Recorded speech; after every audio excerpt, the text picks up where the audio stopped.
आप देख रहे हैं ज़रूर। नमस्कार, मैं हूं अजय कुमार। सबसे पहले आपको दिखाते हैं एक ऐसे पुलिस वाले से, या यूं कहें कि ऐसे पुलिस वाले से मिलाते हैं जो अपनी जान पर खेलकर भी अपनी ड्यूटी निभा रहा है और भीड़ से, उग्र भीड़ से एक इंसान को बचा भी रहा है।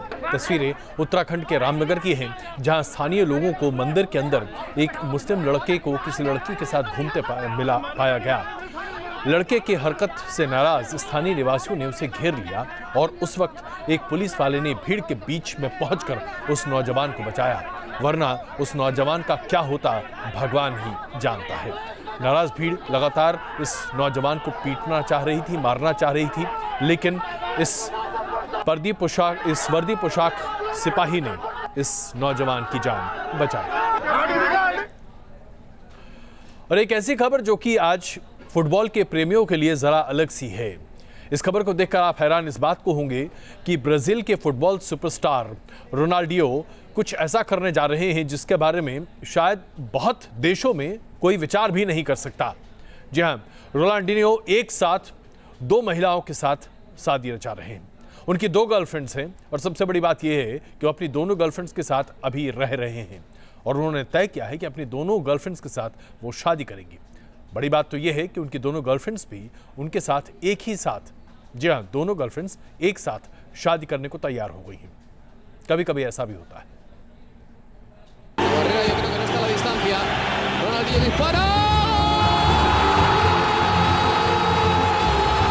फुटबॉल के मैदान पर अपनी ट्रिक्स से हर किसी को हैरान कर देने वाले रोनाल्डिनो रियल लाइफ में भी कुछ ऐसी ही ट्रिक करने जा रहे हैं। कैसे, वो आपको ये तस्वीर समझा देगी। तस्वीर में आपको रोनाल्डिनो के साथ जो 2 हसीन मोहतरमाएं नजर आ रही हैं, उनके नाम हैं प्रिसिला कोहेला और ब्रिटिश सूजा। ये दोनों लंबे वक्त से रोनाल्डिनो की गर्लफ्रेंड हैं। जनाब, किस्मत वाले हैं रोनाल्डिनो। 2 गर्लफ्रेंड, दोनों को सच मालूम और दोनों तब भी साथ। अब मीडिया में खबरें आ रही हैं कि रोनाल्डिनो अपनी दोनों गर्लफ्रेंड से एक साथ शादी करने वाले हैं, यानी एक ही सेरेमनी में रोनाल्डिनो 2 पत्नियों को कबूल करेंगे। चौंक गए ना? लेकिन जनाब, ये रोनाल्डिनो हैं जिनकी मूव को ना कोई फुटबॉल के मैदान में पकड़ पाया और ना कोई असल जिंदगी में इस नए रिश्ते का अंदाजा लगा पाया। प्रिसिला को रोनाल्डिनो 2013 से जानते हैं और ब्रिटिश से उनके रिश्तों का आगाज साल 2016 में हुआ। दोनों आज भी खुशी खुशी रोनाल्डिनो के साथ हैं। ऐसे रिश्ते पर तो साहब किसी को भी रश्क हो जाए।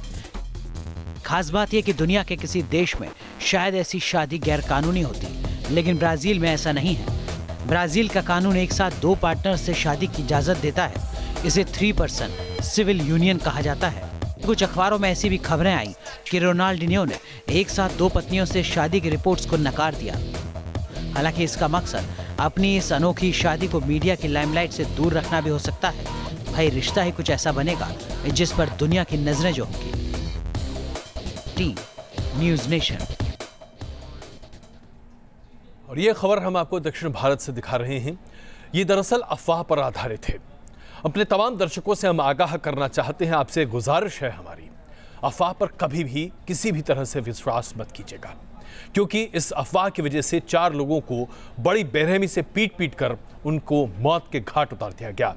दरअसल ये जघन्य वारदात हुई है आंध्र प्रदेश में, जहां पर बच्चों को अगवा करने की अफवाह व्हाट्सएप एप्लीकेशन पर फैली और उसके बाद यह अफवाह इस तरीके से फैली कि 4 लोगों की जान ले गई।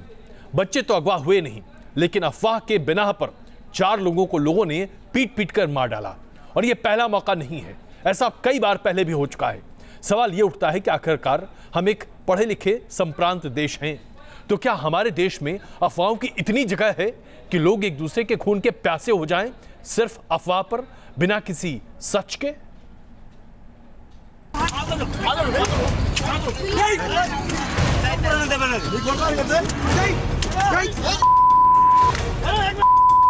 कुछ इसी तरह तेलंगाना में 23 और 24 मई को भीड़ ने पीट कर 2 लोगों की हत्या कर दी। भीड़ को शक हुआ कि ये 2 लोग बच्चा चोर हैं और सिर्फ इसी शक में 2 बेगुनाह मार दिए गए। दक्षिण भारत के अलग अलग इलाकों में ऐसी दिल दहला देने वाली वारदात हुई। 24 मई को बेंगलुरु में भी कुछ ऐसा ही हुआ। बेंगलुरु के चमराजपेट में भीड़ को एक शख्स पर बच्चा चोरी करने का शक हुआ और भीड़ ने उसे पीट कर मार डाला। दरअसल इन वारदातों की जड़ में है कुछ अफवाहें जो व्हाट्सएप के जरिए दक्षिण भारत में फैलाई जा रही हैं। ऐसे व्हाट्सएप मैसेजेस में लिखा रहता है, सभी माता पिता इन मैसेज पर ध्यान दें और इसे शेयर करें। बच्चा उठाने वाले गैंग से सावधान रहें। ये गैंग बच्चों को उठाकर उनके शरीर के अंग निकाल लेता है। व्हाट्सएप पर बिना किसी बिनाह के एक मैसेज को सर्कुलेट कर दिया गया और बिना सच जाने बेकाबू भीड़ ने बेरहमी से बेगुनाहों को पीट कर मार डाला। इसी वजह से पुलिस लगातार लोगों से अफवाहों पर यकीन न करने की अपील कर रही है। In Bangalore city, no such cases have been reported so far that the children have been trafficked or kidnapped. 9 महीने पहले ऐसी ही तस्वीरें झारखंड से भी सामने आई थी। झारखंड में भी बच्चा चोरों की अफवाह फैली थी, जिसमें फंसकर भीड़ ने एक शख्स और एक महिला की पीट कर हत्या कर दी थी। जरा सोचिए, हम 21वीं सदी के भारत में रहने का दावा करते हैं, लेकिन एक अफवाह बिना सबूत के फैलाए गए डर पर भरोसा कर कुछ लोग इंसानों की जिंदगी छीन लेते हैं। बेंगलुरु से यासिर मुश्ताक के साथ टीम न्यूज़ नेशन। इसे आप एक जुनून की संज्ञा दे सकते हैं। हम एक संभ्रांत पढ़े लिखे देश हैं। हम जानते हैं कि सच क्या है और झूठ क्या है। इसके बावजूद हम अफवाहों पर इस तरह से यकीन कर लेते हैं जैसे कि वो वाकई में सच हो। हम अपने दिमाग को बंद कर देते हैं। आखिरकार हम इतने दक्यानूसी क्यों हैं? ये बात इसलिए भी दीगर है क्योंकि सोशल नेटवर्किंग साइट्स जैसे कि फेसबुक, ट्विटर, व्हाट्सएप, ये तमाम चीज़ें आज हमारी सुविधा के लिए हमारे साथ हैं, न कि अफवाहों को फैलाने और उन्हें लोगों तक पहुंचाकर लोगों के दिमाग को कुलसित करने के लिए। लेकिन उससे पहले भी याद कीजिए वो वक्त जब एक बार टेलीफोन की घंटी बजी और पूरे देश में टेलीफोन की घंटियां बजने लगी और ये कहा गया कि गणेश जी दूध पी रहे हैं। पूरे देश ने गणेश जी को दूध पिला दिया, जबकि हर कोई जानता है कि पत्थर की मूर्ति दूध नहीं पी सकती। यह अफवाह है, इसके अलावा और कुछ नहीं।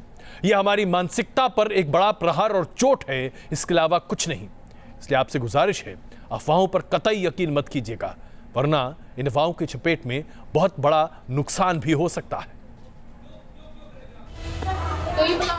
ये तस्वीरें हमारे और आपके जहन में आज भी जिंदा हैं। वो साल था 1995। रातों रात एक खबर जंगल में आग की तरह फैली। ये खबर थी, भगवान गणेश की मूर्ति दूध पी रही है। इस खबर के फैलते ही अगली सुबह भगवान गणेश के मंदिरों में भक्तों का तांता लग गया। हर भक्त के हाथ में दूध से भरा बर्तन था और हर कोई गणपति को दूध पिलाना चाह रहा था। बाद में कुछ तर्कशास्त्रियों ने और वैज्ञानिकों ने भगवान गणेश की मूर्तियों के दूध पीने को पत्थर की तरल पदार्थ सोखने की क्षमता करार दिया। इसी तरह एक खबर या यूं कहें कि अफवाह फैली थी मुंबई में हाजी अली की दरगाह के नजदीक पानी को लेकर। लोगों ने कहा कि हाजी अली के पास समंदर का पानी मीठा हो गया है। फिर क्या था, भेड़ों की भीड़ की तरह पब्लिक टूट पड़ी। हर किसी का मानो एक ही मकसद नजर आ रहा था कि समंदर का कथित मीठा पानी अपने घर ले जाए। हालांकि बाद में ये भी साफ हुआ कि पानी मीठा नहीं हुआ था। कुछ ही महीनों पहले हिंदुस्तान ने नमक से जुड़ी एक और अफवाह देखी। कहा गया कि बाजार से नमक खत्म हो रहा है। बस फिर क्या था, हजारों लोग बोरियों में नमक उठाकर घर ले जाने लगे। रातों रात नमक बेचने वालों की चांदी हो गई। बाद में साफ हुआ कि देश में नमक की कोई कमी नहीं थी। पिछले ही महीने नोटों से जुड़ी एक अफवाह लोगों के बीच फैली। अफवाह ये कि एटीएम में नोट नहीं आएंगे। अफवाह सामने आते ही लोग रातों रात एटीएम मशीनों पर टूट पड़े। 2 दिन के अंदर कई एटीएम मशीनें खाली हो गई। बाद में पता चला कि नोटों की कोई कमी नहीं थी। हर बार ये कथित खबरें अफवाहें साबित हुई, लेकिन हर अफवाह बता गई कि हमारा समाज तर्क पर नहीं बल्कि सुनी सुनाई बातों पर चलता है। ऐसी बातें जो सिर्फ और सिर्फ बेबुनियाद डर पैदा करती हैं। Team news nation.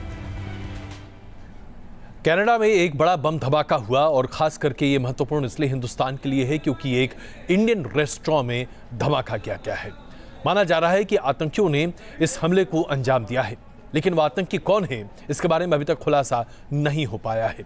लेकिन ऐसी आशंका जताई जा रही है कि हो सकता है कि इन आतंकियों के तार सिख आतंकवाद से जुड़े हों।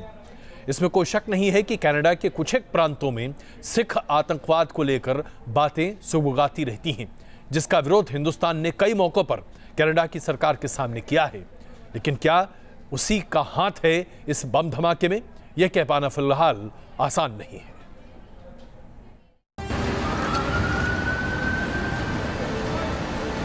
टोरंटो का मिसिसिवागा, वो इलाका जिसे गुरुवार रात एक बम धमाके ने हिलाकर रख दिया। मिसिसिवागा के बॉम्बे भेल रेस्टोरेंट में बम धमाका हुआ और शक की सुई घूमी इन दो चेहरों पर।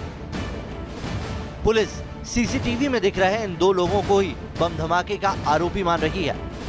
बॉम्बे भेल में जो धमाका हुआ वो एक आईईडी था, यानी इम्प्रोवाइज्ड एक्सप्लोसिव डिवाइस।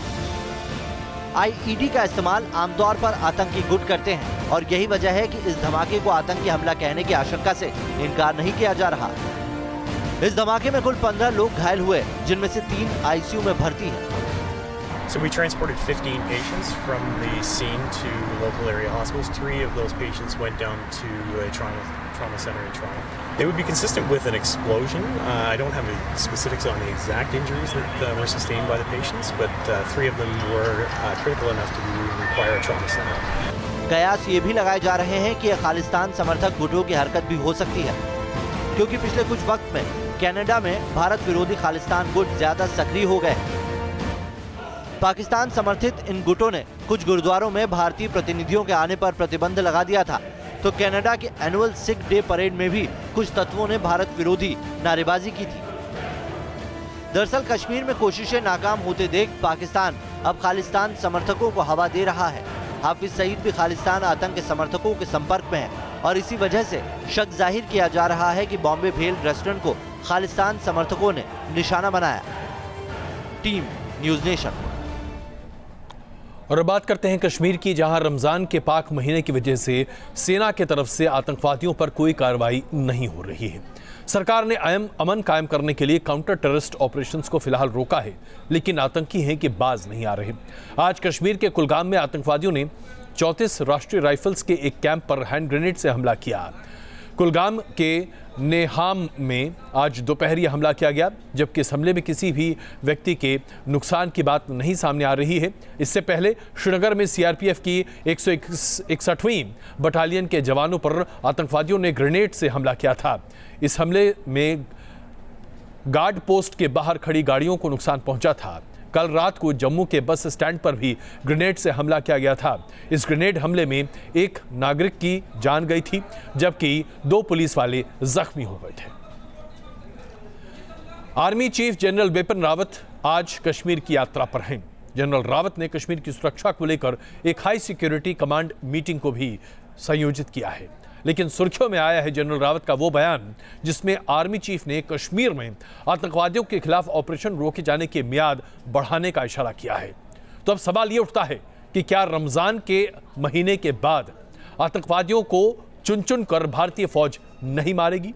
क्या भारतीय फौज अब ऑपरेशन ऑल आउट पर विराम लगा रही है? और अगर ऐसा है तो क्या हम ये मान रहे हैं कि जम्मू कश्मीर में अलगाववाद और आतंकवाद पर सरकार नियंत्रण पाने में कामयाब रही है? जब से रमजान शुरू हुआ तब से कश्मीर से ऐसी तस्वीरें आनी बंद हो गई हैं। वजह है सरकार का वो ऐलान जिसके बाद रमजान में आतंकियों के खिलाफ ऑपरेशन रोक दिए गए थे। लेकिन अब जनरल बिपिन रावत ने इशारा किया है कि रमजान के बाद भी ऑपरेशन रुके रह सकते हैं। हम तो यही चाहेंगे कि सरहद पर शांति बनी रहे, लेकिन सरहद पर शांति बनाने के लिए ये ज़रूरी है कि पार से जो आतंकवादी के जो कैंप बने हुए हैं, वहाँ पे जो उनको ट्रेनिंग दी जा रही है, वहाँ से जो असला और हथियार हमारे जम्मू कश्मीर में भारत में भेजा जा रहा है, इस पर रोकथाम की जाए। और अगर ये हो सके तो हम यकीन के साथ कह सकते हैं कि सरहद पर अमन शांति रहेगी और सीज़ फायर कायम रहेगा। तो क्या वाकई सरकार इस तरफ सोच रही है? क्या रमजान के बाद भी जवानों की बंदूकें खामोश रहेंगी? हालांकि इस बयान के साथ जनरल बिपिन रावत ने यह भी कहा कि जरूरत पड़ी तो आतंकियों के खिलाफ अभियान चलाए जाएंगे। हम हाथ पे हाथ रख के तो नहीं बैठ सकते। अगर वहाँ से सीज़ फायर वायलेशन होगा तो जवाबी कार्रवाई हमारी तरफ से भी होगी। यानी सब हालात पर निर्भर है। जनरल के बयान के बाद सवाल उठ रहे हैं कि क्या ऐसा करने से जवानों के मनोबल पर असर नहीं पड़ेगा? क्या आतंकियों को दोबारा संगठित होने का मौका नहीं मिलेगा? Ceasefire, or you call it conditional operations, these are not good things. You know, this is not the way the security forces would like to, operate. This is not what the public would expect them to do. Kashmir का एक ही समाधान है, अमन। लेकिन अमन तब कायम होता है जब हर कोई राजी हो। अगर जवान सब्र बांधे बैठे रहें और आतंकी हमले करते रहें तो अमन लौटना मुश्किल है। Team news nation. जरा सोचिए कितना बड़ा विरोधाभास है। हिंदुस्तान ने कश्मीर में रमजान के पाक महीने में आतंकवादियों पर गोली चलाने से इनकार किया है, जब तक आतंकवादी गोली नहीं चलाते हैं। लेकिन पाकिस्तान ने क्या किया रमजान के पाक महीने में, ये सुनकर आप वाकई में अचरज में आ जाएंगे। पाकिस्तान ने तय किया है कि बॉलीवुड की बनाई किसी भी फिल्म को पाकिस्तान के सिनेमा हॉल में प्रदर्शित नहीं किया जाएगा। खबरों के मुताबिक पाकिस्तान में ईद से लेकर 2 हफ्ते तक बॉलीवुड और हॉलीवुड की फिल्मों को अस्थायी तौर पर प्रतिबंधित कर दिया गया है। बताया जा रहा है कि ये मांग पाकिस्तान फिल्म इंडस्ट्री से जुड़ी हस्तियों ने उठाई है। ईद के वक्त पाकिस्तान में बड़े पैमाने पर लोग फिल्म देखने जाते हैं। ऐसे में डूबती पाकिस्तानी फिल्म इंडस्ट्री को सहारा देने के लिए ये कदम उठाने की बात कही गई। इस फैसले के बाद सलमान खान की रेस 3 और हॉलीवुड फिल्म ओशंस 11-8 पाकिस्तान में कम से कम ईद के 2 हफ्ते बाद ही रिलीज हो पाएगी। और आइए जरा आपको दिखाते हैं मध्य प्रदेश के शिक्षा मंत्री विजय शाह का अनोखा अंदाज। मंत्री जी खारगांव में एक कार्यक्रम में पहुंचे थे, जहां उन्होंने जरूरतमंदों को ऑटो दिया। वहां जब दूसरे कार्यक्रम में जाने का नंबर आया तो मंत्री जी ने एक जरूरतमंद से ऑटो मांगा, खुद ऑटो चलाकर मंडी की तरफ चल दिए, जहां मंत्री जी को दूसरे कार्यक्रम में शामिल होना था। मंत्री जी को ऑटो में देखकर या ऑटो चलाते देखकर छुटभैये नेता और अधिकारियों की हिम्मत ही नहीं हुई कि वो गाड़ी का इस्तेमाल कर पाए, तो अधिकारी और दूसरे नेता भी ऑटो में बैठ गए और हर कोई इस ऑटो से ही मंडी पहुंचा।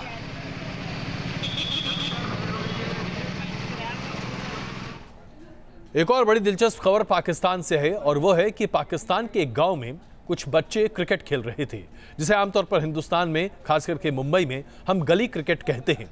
मैच के दौरान दोनों टीमों के बीच आउट होने को लेकर विवाद हो गया और इस विवाद को सुलझाने के लिए आप जानते हैं किसने दखल दी? इंटरनेशनल क्रिकेट, जी हां, आईसीसी ने गली क्रिकेट के इस वीडियो को यूट्यूब पर देखा और उसके बाद आईसीसी ने इस पर अपना फैसला सुनाया कि आउट मतलब आउट। खबर समझने से पहले जरा इन तस्वीरों को देख लीजिए।